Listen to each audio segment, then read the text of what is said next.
विराट जी, आपका तो नाम भी विराट और काम भी विराट। नमस्कार आप सर। दुबई में से आज समय निकाला और वहाँ तो ये खेल आपका बड़ा तनावपूर्ण रहता है। उसमें भी आपने और अपनी भाग-दौड़ भरी जिंदगी में अभी जो फिटनेस रूटीन फॉलो करते हैं, मैं जरूर चाहूंगा, देश भी जानना चाहेगा, क्योंकि नौजवान आपको आपकी हर गतिविधि को देखता है। ये आपको कैसे मदद करता है? पहली बात तो बहुत बहुत धन्यवाद सर यहाँ पे हम सबको बुलाने के लिए। सब लोगों ने फिट इंडिया मूवमेंट के बारे में बात करी और इसके फायदे इसके लाभ हमको रोज अपनी डेली लाइफ में किसी ना किसी तरीके से दिखते हैं। सबने अपने एक्सपीरियंसेस बताए। मिलिंद जी ने भी बहुत अच्छी बातें रखी। बहुत इंस्पिरेशनल उनका भी काम रहा है, उनकी जर्नी रही है पिछले कुछ सालों में। मैंने भी बहुत ऑब्जर्व किया है। और मेरे खुद के एक्सपीरियंस में सर एक ट्रांजिशन एक्सपीरियंस करने को मिला मुझे कि जिस जिस पीढ़ी में हम खेलना शुरू हुए और जो उस समय खेल की हमारी डिमांड्स थी, वो बहुत तेजी से बदली एक समय के बाद। और मुझे ये एक्सपीरियंस हुआ कि जो एक हमारा सिस्टम बन चुका था, हमारा एक रूटीन बन चुका था, वो हमारे खेल के डिमांड्स के लिए सही नहीं था और उसे बदलना जरूरी था। क्योंकि हमारा खेल बहुत तेजी से आगे बढ़ रहा था और मुझे ऐसा महसूस हुआ कि हम कुछ फिटनेस के पॉइंट ऑफ व्यू से पीछे छूट जा रहे थे। हमारी स्किल में कभी कोई प्रॉब्लम नहीं थी। तो स्वामी जी ने भी बात रखी, आपने भी बात करी, मिलिंद जी ने भी पहले बताया। जो सेल्फ रियलाइजेशन की बात है कि आपको खुद से रियलाइज हो कि मुझे क्या बदलना है अपने अंदर। तो मुझे वो एक समय पे खुद भी एक्सपीरियंस हुआ कि नहीं, फिटनेस जो है वो प्रायोरिटी होनी चाहिए। और अगर मैं आपको ऑनेस्टली बताऊं तो पहले खेल को अच्छा करने के लिए फिटनेस मैंने शुरू करी, लेकिन आज अगर प्रैक्टिस मिस भी हो जाए तो मुझे इतना खराब नहीं लगता। लेकिन अगर फिटनेस सेशन मेरा मिस हो जाए या एक्टिविटी मिस हो जाए तो मुझे ज्यादा खराब लगता है। तो इसके फायदे जो हैं तो सर वो सबसे पहले आपको ये जो नया मंत्र जगा, तो दिल्ली के छोले भटूरे का ही बहुत दुखता हुआ होगा। बहुत ज्यादा सर। मतलब जो अभी हमने थोड़ी देर पहले बात करी कि हमारा जो नेटिव डाइट है, जिस रीजन से हम आते हैं उसका जो हम वो खाते हैं, उससे मैंने कभी एक्सपीरियंस नहीं किया कि हेल्थ इश्यूज हुए हो या किसी को कोई बीमारियों का सामना करना पड़ा हो। मेरी खुद के एक्सपीरियंस में मेरी नानी, मैंने बहुत समय तक देखा, इतनी ज्यादा उम्र में भी उनकी हेल्थ हमेशा ठीक रही। हमेशा उन्होंने घर का सिंपल खाना खाया। तो मैं जब पला बड़ा तो शहरी खाना, मतलब बहुत ज्यादा बाहर का खाना होता था। खेलने कूदने जाते थे तो आते जाते बहुत सारी चीजें ऐसी खा ली कि जो हेल्थ पॉइंट ऑफ व्यू से अच्छी नहीं है।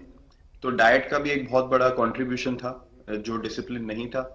तो वो फिटनेस, फिजिकल फिटनेस और डाइट दोनों चेंज करना पड़ा सर। उसकी वजह से ही चेंजेस आने शुरू हुए। और मैं इस चीज से इसलिए रिलेट कर पाता हूँ क्योंकि जैसे हमारे खेल में चेंजेस आए, आज की लाइफ की भी डिमांड्स बहुत ज्यादा हो गई हैं, बहुत हेक्टिक हो गई है लाइफ। तो अगर हम अपनी फिटनेस को उस पेस के साथ नहीं रखेंगे, सिंक में नहीं रखेंगे, तो हम पीछे छूटते चले जाएंगे। तो अगर हम लोग अपनी फिटनेस को नहीं इंप्रूव करते तो हमारे खेल में भी आज हम बहुत पीछे छूटते चले जाते। क्योंकि आप सिर्फ अपनी स्किल पे डिपेंड नहीं कर सकते। आपका जो मेंटल स्ट्रेंथ है, वो आपका शरीर कितना तंदुरुस्त है और आपका दिमाग कितना तंदुरुस्त है, उस दोनों का एक कॉम्बिनेशन साथ में चलता है। तो अगर मेरा शरीर सपोर्ट नहीं कर रहा है जो मेरा दिमाग सोच रहा है, तो मैं जो करना चाहता हूँ मैं नहीं कर पाऊंगा। तो आपके मुझे छोटे सामने छोटे कैलोरी चेंजेस। कम करने का भी तो चैलेंज रहता होगा और इतना बड़ा काम करने का भी चैलेंज रहता होगा। उसको कैसे हैंडल करते हैं? सर मैंने अभी जो अपने अनुभव में मैंने ये चीज एक्सपीरियंस करी है वो ये है कि खाने के बीच में समय देना बहुत जरूरी है। हम लोग बहुत बार खाते हैं और फिर बड़ी मील के बाद वो छोटा पोटा खाते चले जाते हैं पूरा दिन। तो वो जो हमारा सिस्टम है, उसको कहीं प्रोसेस करने का मौका ही नहीं मिलता खाने को, और रात तक हम खाते चले जाते हैं। तो मैं जब छोटा भी था तो 11:30 12 बजे डिनर हो रहा है, उसके बाद मीठा खा के एकदम सो गए। कुछ एक्टिविटी नहीं, कुछ उसके बाद वॉक नहीं। तो आई थिंक ये छोटी छोटी चीजें जो है जो बहुत मैटर करती हैं कि आप अपने अंदर के सिस्टम को भी कितना समय दे रहे हैं उस खाने को प्रोसेस करने के लिए जो आप खा रहे हैं। तो उसके लिए अवेयरनेस बहुत जरूरी है कि आप किस वजह से कर रहे हैं। आप अपने आप को ओवरऑल फिट रखने के लिए कर रहे हैं या फिर सिर्फ वेट लॉस के लिए कर रहे हैं, जैसे अभी रुजुता जी ने बोला। तो प्रायोरिटी बहुत जरूरी है अपने दिमाग में कि आप आपकी इंटेंशन ठीक होनी चाहिए, फिर अकॉर्डिंगली आपके रिजल्ट्स भी वैसे ही आएंगे बाहर। मैंने सुना है कि इन दिनों टीम के लिए एक योयो टेस्ट हो रहा है। क्या ये कैप्टन को भी ये योयो टेस्ट करवाना पड़ता है कि आपको छुट्टी होती है? और योयो टेस्ट होता क्या है, क्या क्या क्या करना पड़ता है? सर, टेस्ट ये बहुत जरूरी था फिटनेस पॉइंट ऑफ व्यू से। अगर आप ग्लोबल फिटनेस लेवल्स की बात करें तो बाकी टीमों से हमारा लेवल अभी भी कम है, और हम चाहते हैं कि वो लेवल हम ऊपर लेके जाएं, जो एक बेसिक रिक्वायरमेंट है। आज की डेट में हम लोग फोकस करते हैं कि जैसे T20 मैच हो गया या वनडे मैच हो गया, वो एक दिन में खत्म हो जाता है। लेकिन अगर हम टेस्ट मैच की बात करें जो 5 दिन आपको खेलना है, हर शाम को आपको वापस जाना है, अगले दिन फ्रेश आना है, तो उस पॉइंट ऑफ व्यू से ये फिटनेस जो स्टैंडर्ड था वो बहुत जरूरी था। और मैं सबसे पहले मैं ही जाके भागता हूँ, और ये कंडीशन है कि अगर मैं भी फेल हो जाऊंगा तो सिलेक्शन के लिए मैं भी अवेलेबल नहीं हूँ।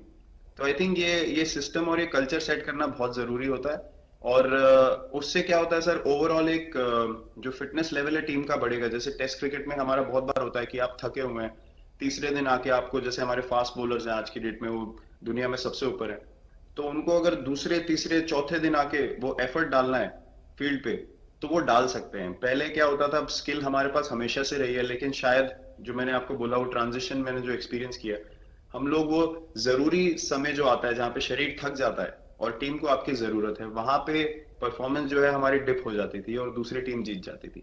आज की डेट में हमारी फिटनेस की वजह से हम वो जरूरी समय में उस चीज को कैपिटलाइज कर पा रहे हैं और हमारे रिजल्ट्स उसी तरीके से आ रहे हैं। तो एक एक sir benchmark I think elite sports में होना जरूरी है, उससे एक फिटनेस विराट कल्चर जी, बना। मैं देख रहा हूं कि आपका टाइम मैनेजमेंट तो है ही है, लेकिन फिर भी आपकी एक्टिविटी इतनी नजर आती है ना, मैं भी कभी कभी फॉलो करता हूं। कभी थकान नहीं लगती क्या आपको?